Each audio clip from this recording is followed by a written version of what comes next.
Hey guys, welcome to the Mind Matters podcast. I'm Priya. I'm Zoe. I'm Sienna.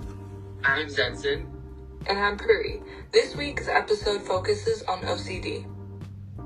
Oh, yeah, and so for this week, I just wanted to do a brief recap before we get right into it.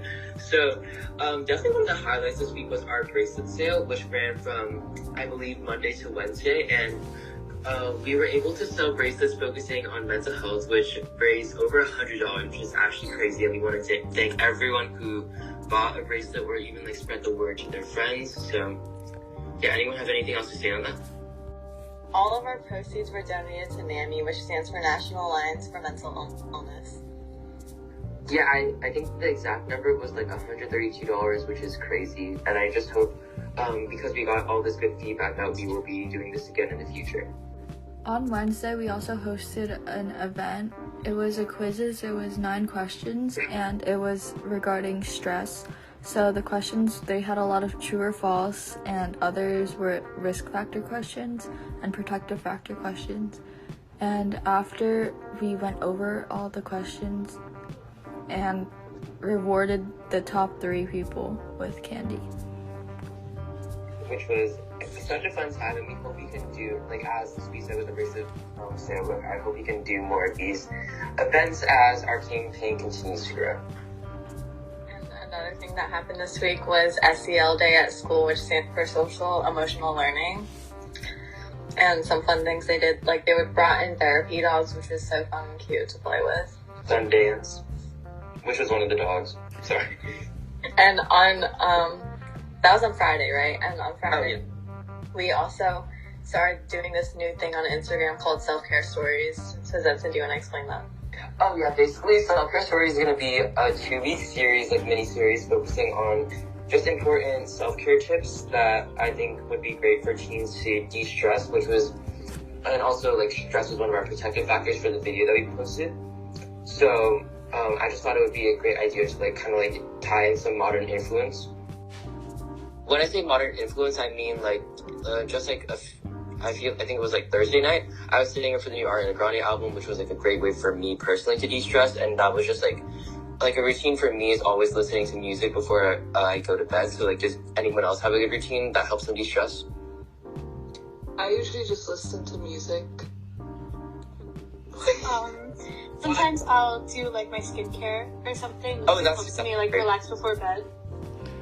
Sometimes I take showers, really long showers. No, I totally get that. Or everything showers, and I feel less stressed. And I do my skincare and face masks and stuff like that. I also just sleep. And I wake up feeling a better person. When we're not cramming for them DBQs. So do you have anything? I like doing my nails. Oh, good.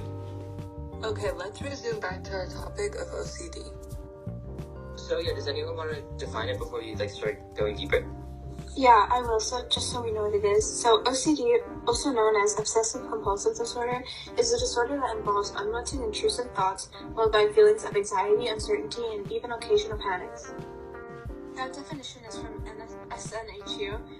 And I think a very important part of OCD is, Priya said, these repeated thoughts or fears, the panic, and that comes in the form of certain obsessions people have, which then create, a cause and effect with the compulsions that result from it. So just to start off, here's a few lists of obsessions that I found when doing my intro slides this week. Fear of germs or dirtiness, fear of forgetting, certain requiring neatness, and even having a fear of causing harm to others. And these are just thoughts that continue to come in a person's brain over and over again. Yeah, these people can't stop, these intrusive thoughts, they're almost unwanted feelings or unwanted thoughts that they can't control. Yeah, which leads to the compulsions that people have to do for it, which I also found when doing the research slides this week. And these include constantly cleaning or washing, constantly asking others for reassurance, or checking things multiple times, in the form of a ritual. Another thing that we posted this week about OCD was the quotes and also the celebrity. So Our celebrity this week was Camila Cabello, and Pari did that side, so she's gonna talk about it. So Camila Cabello said OCD is not how it's stereotyped. She talks about how the media makes it out to be something as though people are just worried about cleanliness, and she talks about how there are different forms for it, and for her it was obsessive thoughts and compulsive behaviors. And she said that it made it feel like her mind was playing cruel tricks on her. But to get over this mental disorder, she went through cognitive behavioral therapy, meditation, and breathwork. And Cabello has shared that she's the healthiest and most connected that she's been in a while. She's ever been.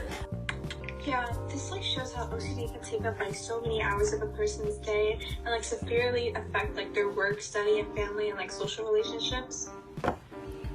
And Pari was talking about how a way that Camilla dealt with her OCD was therapy, and we actually made a quick video on the types of therapy on our TikTok that we posted this week, and we also talked about the Be There rules, the 5 golden rules that peers can do if they see someone struggling with disorders, or they suspect that someone is struggling with a mental disorder. So you guys can check that out if you want. Oh yeah, and another thing that Pari said was the media's depiction of OCD, which is absolutely huge because we see so many people quote unquote claiming they have OCD, but when in reality it's nothing like the actual disorder. They just like to be neat, or just nothing wrong with that, but that's just not OCD. Yeah, and I feel because social media is such a big thing in our lives right now, it's really easy for people to get sucked into that misconception of OCD. Absolutely. And now that this is our 3rd podcast, I think we've talked about the media's influence almost every single time, and it's because it's so powerful and why we keep doing this. And speaking of misconceptions, every week we post misconceptions on the disorder of the week, and this week on TikTok we posted a skit as our misconception, which is not what we usually do, but it was really fun. And it was just talking about how OCD is normally perceived and how those is just they're usually wrong, and we just wanted to bring light to what it really looks like, so that especially if someone in your life is struggling with it, you can identify how to help them with it. Yeah, and by the way, of course that skit was a bit playful, and we didn't really we wanted to bring light to it, but I just want people to realize it's deeper than what most people think, and I just want to educate people. So should we talk about one of the skits that we did? Any memorable ones? So in our skit video, we did 3 different skits showing 3 different aspects of what OCD could look like. And the first one was intrusive thoughts.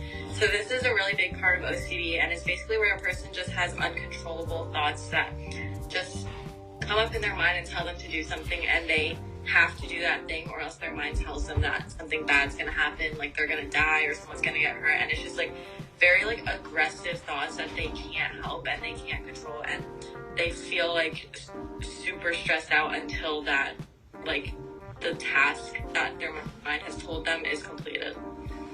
Yeah, and then our second skit was about rituals. So rituals are basically a ritual behavior where it's a continuous thing that you keep wanting to do, and they're they affect your life because people say if you lose count of something, or if you don't do something, you feel you have to go back and do it over and over again to make sure that's perfect. Well, yeah, not even just over and over again, just meet a certain requirement. Some people have lucky numbers, which they keep in mind for OCD. So I'm gonna elaborate a bit on Zenson. So about the lucky numbers, for example, people, if their lucky number was 30, then they'd have to count up from 1 to 30, and if they get interrupted, then they'd have to start again. So it's a really time-consuming process, and it's they can't control it because it's part of their OCD. So it that just puts into reality the extent of how bad it is. And the third skit is about avoiding triggers. So it was basically about how a student doesn't want to go to class because they're scared that the teacher's going to get mad at them for the intrusive thoughts that they can't control, and also because they have a test. And another student tells them that they have to control the thoughts, but the student explains why she can't control them, and that the intrusive thoughts just occur and it's like out of their control, and the teacher's impatience only makes it worse, so she would rather skip the test. Yeah, I agree. Like, avoidance, like, it kind of makes OCD, like, your OCD fears grow stronger, and, like, it's really bad since it's, like, such a compulsion. Like, it causes people, like, with OCD to, like, you know, want to live in, like, isolation or, like, isolate themselves from other people. Yeah, and in that skit, I was kind of the role of what I think the media sees as, like, oh, why can't you control this? Why can't you control that? When it's actually, like, they don't understand, like Sienna said, how, like, people just can't control them. So I just want to elaborate a little bit on what Puri was saying. So, like, that was just one example of how people with OCD might avoid triggers, but since there's so many triggers that we mentioned before, such as, like, a fear of germs, people may not want to go out at all, and, like, to avoid that. So it's, like, really difficult for them to have, like, interactions with people, like what Priya was saying before when she was explaining her skit.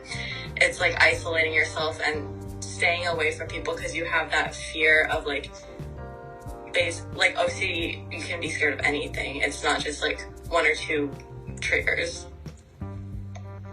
Oh, so now that we've done covered all three of our skits, I want to dive into some OCD treatments.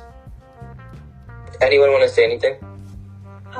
Yeah, so OCD can be, like, very difficult to manage at times, and, like, sometimes, like, it's really hard, like, to figure out what to do to help it, but I feel like with, like, the right support, it's possible to always make something better. So one of the treatments is repeatedly exposing yourself to OCD triggers. They can help you become almost, like, immune to them whenever they come about. Another treatment to distract yourself from compulsive thoughts are mindfulness and meditation, and these kind of just help you relax yourself and, like, clear out your mind so you're not having all these compulsive thoughts. And yeah, it's like there's so many more, but this is just a few of them, and you could totally find more online and through our social media page. Another way to help your OCD is saying affirmations or looking up quotes.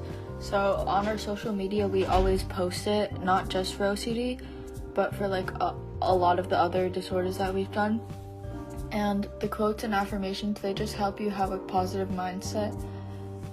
And the positive mindset, like, it helps with not just OCD. It helps with all the other ones that we've been doing, like anxiety and stuff.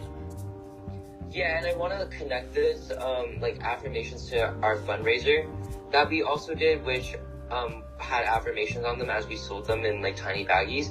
So yeah, it just shows that we always want to spread affirmations. We want to, like, encourage affirmations, and we will continue to do so. I think that wraps up our podcast for today. Now that we talked about OCD a lot, I just want to tell people, like, make sure you check out all our socials, follow, like, comment, anything you want to do. And I think this just about wraps it up our episode on OCD. So let's say bye, guys. Bye.